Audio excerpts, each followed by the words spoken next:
Jadi makanya orang-orang mungkin especially kalau misalnya udah apa ya, ada this term namanya cognitive load Ya. di neuroscience. Jadi kalau cognitive load itu ibaratnya beban kognisi lah ya, beban pikiran.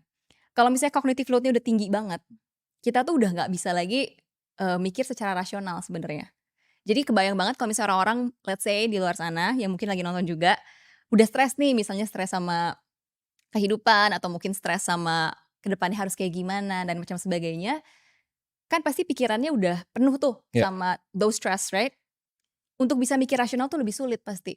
Karena emang secara bisa dibilang pernah nonton film Lucy nggak? Pernah. Pernah. Nah, dia kan intinya dia bilang the premise adalah dia bisa sampai 100% Unlocking human brain. human brain, Itu something ada like that. benernya nggak tapi? Sebenarnya enggak sih, itu Nggak bisa kan? nggak bisa. Iya. Cuman bisa dibilang salah satu message yang diambil dari film itu, otak kita tuh punya kapasitas. Oke. Jadi bayangin kayak otak kita tuh gini, our attention sama cognitive, power itu di 1 gelas, let's say 1 liter.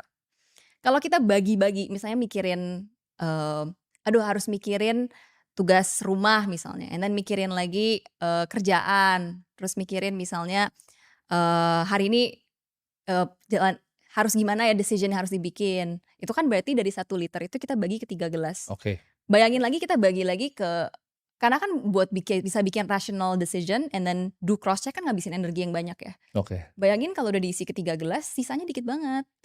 Oke. Paham gak sih? Jadi udah there's nothing to pour anymore. Ini sebenarnya masuk ke pertanyaan yang banyak sebenarnya orang tanyain kan ke aku Nah. pribadi.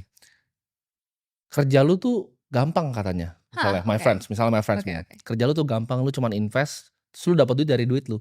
Padahal kan sebenarnya load mental tadi tuh lebih besar dibanding mungkin semua kerjaan mereka setahun kan. The way I put the buckets di secara kognitif nih, Iya. oh ini sebenarnya di sini sambil nimbang yang ini bener atau Iya. salah, yang ini atau bener. Iya. Dan setiap hari for 24 jam. Iya. Jadi menjadi seorang ibaratnya investor atau yang bekerja dengan sangat dengan pikiran tuh bisa jadi lebih berat kan dibanding pekerjaan fisik.